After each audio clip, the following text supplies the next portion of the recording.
60th anniversary? Coachman just had their 50th anniversary like 10 years ago. Come on.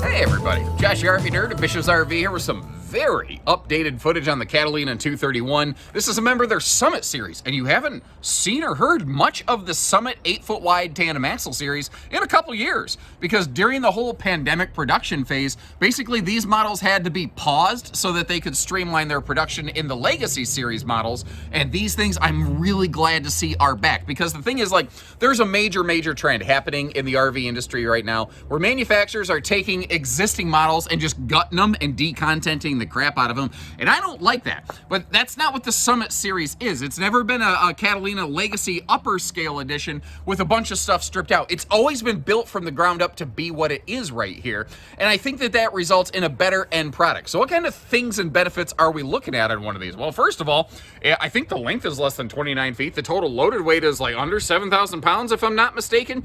That is an awesome recipe for some pretty comfortable half-ton towing capacity for, you know, most tow package half-tons. Every truck should be evaluated individually, but overall, I think that this is going to fit a lot of vehicles and parking spaces nicely, and the Summit series comes in at an easier budget, which fits better into your pocketbook, which is always kind of nice. The underbelly's still enclosed. It's still extra tall inside at 6'9" from floor to ceiling, but with all the updates they've put through the Catalina family, there's a bunch of things that have organically evolved on this. Even while it was sitting on the bench, it was still percolating, like no more carpet.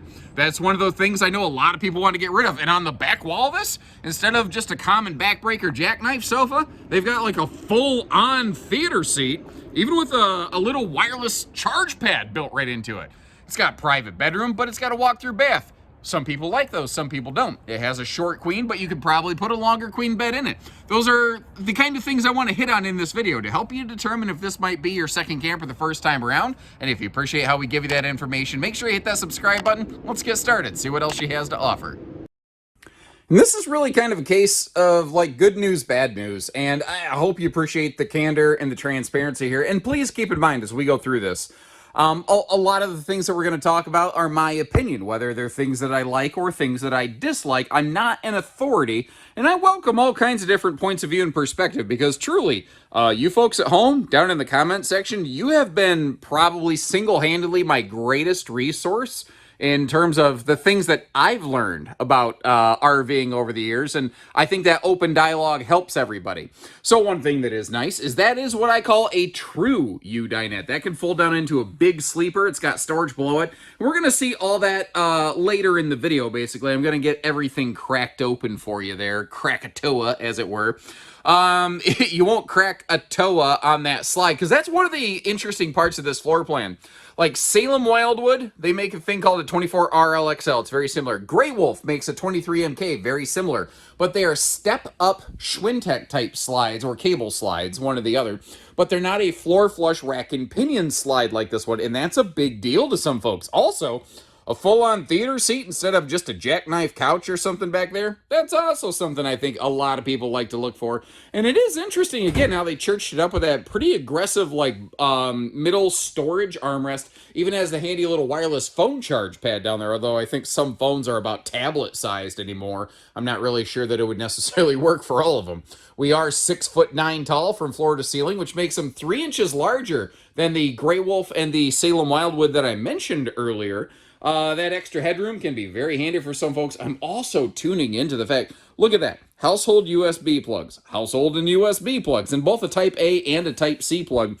Anywhere that you're really going to sit or sleep or have an outlet, they've done the Sir Mix-a-Lot double up and paired those suckers up, which is kind of cool. And perfect segue, I didn't plan on this, but speaking of pairing things up, they actually do have a basic version of One Control included on this. So there is a physical switch panel up there in that overhead cabinet by the door.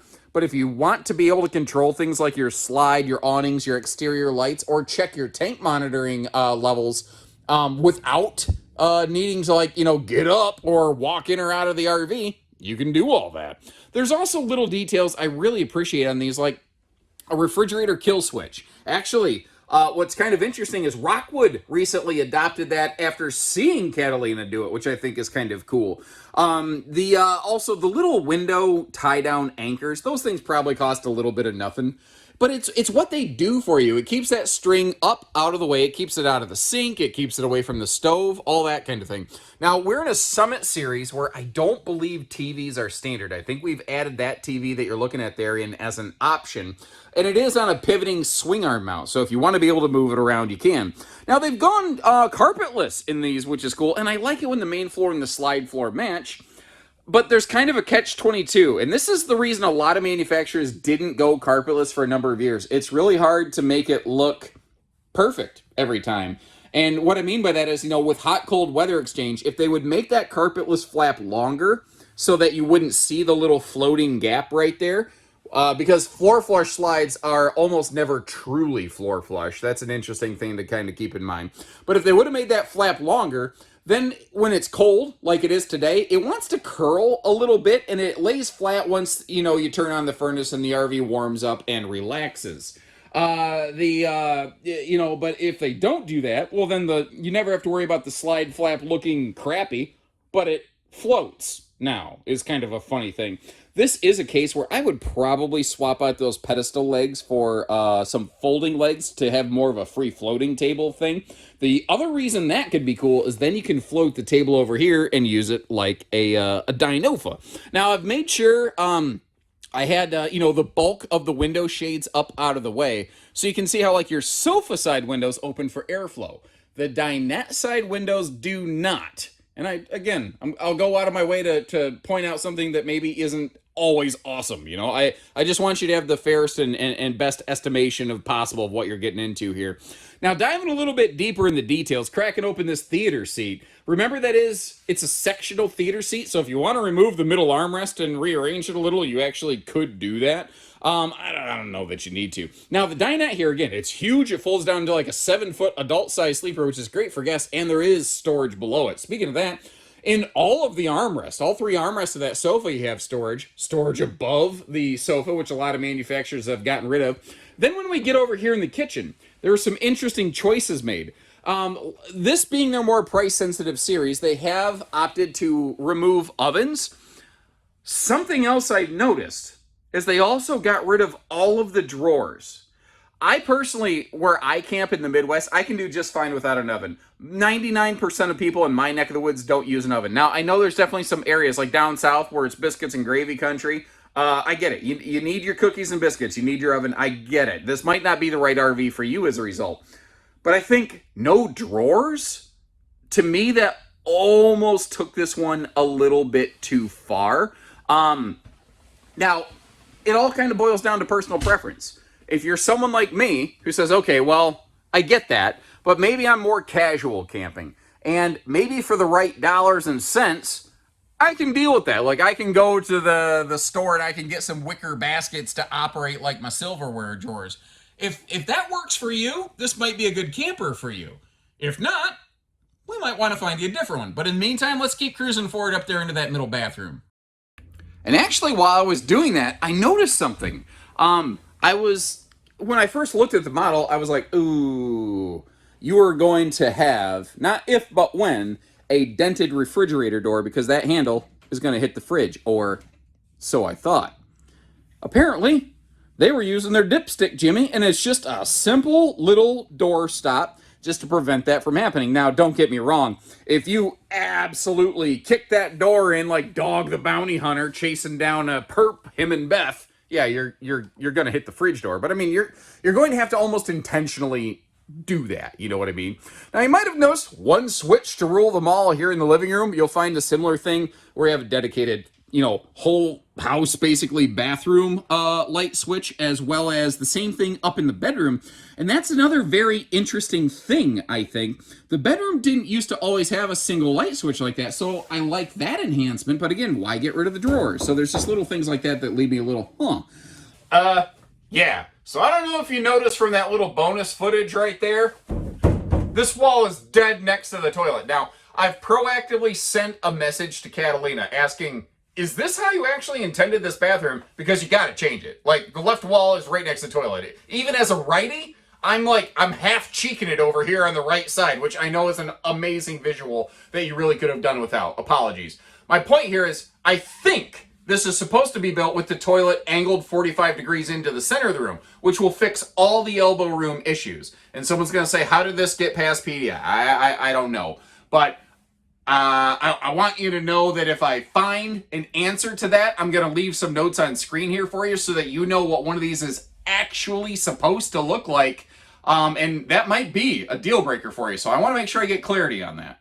You may have noticed from my little toilet selfie demo, the right side of the toilet is absolutely fantastic. It is ab fab, as the old Comedy Central show used to be called, which is funny. I never actually got into that show, but I might have been just a little bit too young to kind of get the humor, or maybe it wasn't funny. I don't know. I know a lot of people liked it. I just didn't happen to be one of them. Nice little octopus fight club we got going on over there. Drunken octopus wants to fight, and sober octopus thinks you need to calm down.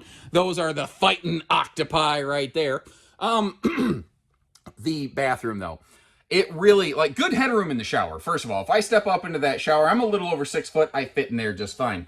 But the bathroom has virtually zero storage. It's a nice big shower, but it doesn't come with any place to, like, really keep a good number of towels and stuff in here. There's a little cabinet under the sink, but not much. And there's just a mirror glued on the wall instead of a medicine cabinet. Like, if I got this model, I definitely have to kind of come up with something over here. Thankfully, with this being a stick-built camper, roughly every 16 inches on center in the sidewall, maybe not necessarily on an interior partition wall, but there should be studs that you could kind of tap some stuff into to kind of, you know, get everything hooked up and working together, as it were. Now, this bedroom is nothing more than it necessarily has to be. I do like, though, the wide open side stands on both sides of the bed. So if you're like, you know, you need to lay your arm, or some people like to hang their leg off the end of the bed or something like that, it's just easier to do that. You got a big side stand in case you have, yeah, like I like my phone charging right next to me. So having the household and USB outlets both makes a lot of sense. Both sides of the bed do have simple, basic, straightforward hanging closet. No full cabinet over the bed, but once again, wicker baskets from Walmart and Target and Amazon seem to kind of solve that for you. Now, one other thing here, if you know, if you see me walk into the bedroom, there actually is just a normal flick the switch bedroom light switch around the corner, and you do have TV hookups across from the bed on that the wall that's shared with the bathroom, just to kind of give you an idea there. Something else that you do have on one of these, you do also have storage below the bed, which you see right there. It doesn't have its own easy lift gas struts or anything like that, so you are going to have to kind of contend with it. I have found that the jack crank can actually make for a decent makeshift thing. Then again, a stick, like a piece of wood that you keep down in there, can get the job done. I'm not saying that should be the solution you have to go with. I'm just saying that it is a solution that can help you get by. Speaking of getting by, I'm trying to remember what the travel access on this one. Can you get by the slide? And actually, I think this is probably the most travel accessible version of this floor plan I've ever seen. You don't have to like jimmy the bathroom door open and like tie it back or something goofy like that. The bathroom door can still swing normally. You can get to the bathroom, the bedroom, the kitchen. You can, if you had to, sit in the sofa to snack on something while you're traveling. Overall, that is not too awful bad. However, rolling the footage back in my mind, there was a phrase that as it came out of my mouth earlier, something came, it hit me, and I'm like, wait a minute. That's not exactly correct. And what I mean is, I said that there was one light switch to rule them all in the living room. The floor is fairly clean, and my shoes about slipped out from under me. One time, my wife, she swiffered like our hardwood floors in the kitchen. I came around the corner of my socks. I about died. It becomes an ice skating rink. What I'm getting at is, you've got a couple separate lights over seats in the living room. The control panel will kill all the lights in the ceiling in the main cabin, but not these like extra secondary kitchen and seating lights. Now, the bedroom and bathroom are all on one switch, but you can also still individually click those on and off. I want to make sure anything I say is right. I'm not perfect. Sometimes I get things wrong. If I get things wrong, I'll point them out just like this. But you know, it's never by intent that I screw something up and mislead somebody. Every now and then my words get jumbled up a little bit, so apologies. I just want to make sure I cleared that up. Even if it is a small thing, it's a big thing to me. As we talked about when the video began, I do think that most tow package half tons are going to find this one nicely within their safe limits and capacities. Obviously, every vehicle and trailer pairing should be looked at like a thumbprint. They should be looked at individually because they might look similar from a distance, but that doesn't mean that they are the same is the best way I think I can describe it. But for the most part, 28 feet, tip to tail, tongue to bumper, and 6,700 pounds fully max loaded. That is surprisingly manageable and I think reasonable here. Now the magnet holdbacks are a nice little touch here, and you've got a full pass-through with big baggage doors on both sides of the RV, which is great. Over here on the left, you are seeing where they are solar prepped, basically. If you do want to add some solar to this, it's not too hard to finish wiring everything up, and there is a factory option for a 200-watt solar package with 30-amp controller. And I do like how they give us the big doors on both sides, although I'm not standing here. I'm drawing a blank. What is that? What is that bulky, boxy thing? I'm not sure. I wonder if that's where maybe some wiring is run. I don't know. Anyway, I got myself corn-fuzzled on that one. This is a single sewer outlet camper, by the way, so just in front of that slide, not blocked by the slide at all, you do have your one single sewer head monster thing, exhausting the bad news out of the RV. They've also completely updated the exterior of these. For a long time, Catalina's had some kind of like blue flare or something to them here, and they've gone just like straight, monochromatic on the exterior, black and white, which I think looks sharp. One of my only concerns is that this straight jet black nose, if you're parked right in the sun, it is going to pick up some heat, and it is going to warm up that bedroom a little bit. So that is something that you're going to want to kind of keep in mind right there. I bet if you are sitting there in the bedroom on a hot, sunny day and you put your hand against that front wall, I bet you can notice it. Now, it's not like it's an uninsulated wall. And people, is this for No, this is not made for serious extended seasoning at all. There are no 11 herbs and spices for extended seasoning. It's so stupid. By the way, fun fact, look up KFC on Twitter, or X, or whatever stupid name it has now, and you will find that KFC follows only 11 people, 11 accounts. 6 guys named Herb and the 5 Spice Girls. They follow 11 herbs and spices. I know that sounds like something I made up. That actually is true. Now, you got the drunken uncle leash latch over here right behind the stable steps. I kind of sort of prefer those under the awning a little bit. But the other thing is, those don't have to be just for pets or drunken uncles. If you're like you got some bicycles or lawn chairs or something outside and you don't really want them running off on their own, you can just kind of tie them to the camper. You could just as easily tie stuff to the bumper, but for some reason we don't think about that. We think about it when there's an actual tie down placed right there. Just, you don't have to connect the dots. Now, an interesting thing, Speaking of interesting, hold up. Sorry. My brain went, huh? I've never seen an RV this size have a cycloptic speaker on the outside. One single JBL speaker. That's interesting. I personally would have preferred it to be mounted down, maybe behind the kitchen cabinets, nice and down low. And if I really had my preference, I'd just get rid of outside speakers entirely. That's just something I'm not a big fan of anymore on RVs. I think we've kind of evolved past them. But there is a good-sized awning on that thing, and it actually does have one of those like disco party light jobs on it, so you can, keep the entertainment rolling outside or something. I'm not even sure. We are prepped and ready for a telescopic removable ladder, which is a step up from what they were doing before. Catalina's had a walkable roof for a while, but there's some old mindset still pervading a lot of the industry where if an RV doesn't have a ladder or prep for one, then you're not supposed to walk on the roof. And that used to really be true. It definitely was true in the industry for a very long time, but it's not the case anymore. Catalina's had a walkable roof, but they gave you no way to get up there. It's not much, but at least they're kind of starting to connect the dots for you. So thanks again for tuning in. This is not a unique floor plan out there. There's a lot of things that are very similar, like a really good head-to-head comparison would be like a Grey Wolf 23 MK. And if you want to tweak it around just a little bit, you could start looking in the laminated world. You start bumping into things like a 2500, can't talk, 2500 RL, Imagine, Alpha Wolf, Cougar 25 RDS. So you can scale up, scale down, scale sideways a little bit, whatever your personal preference happens to be. And to help you figure all that out, I'm going to leave you some links in the description to check on pricing and availability on this model within our lineup nationwide, as well as the other similar things that we also may have to offer you that, you know, might be the same floor plan, might be tweaked a little different. I'd be kind of curious to know which one you'd go with and why. And until next time, thanks. I already said thanks again for tuning in, didn't I?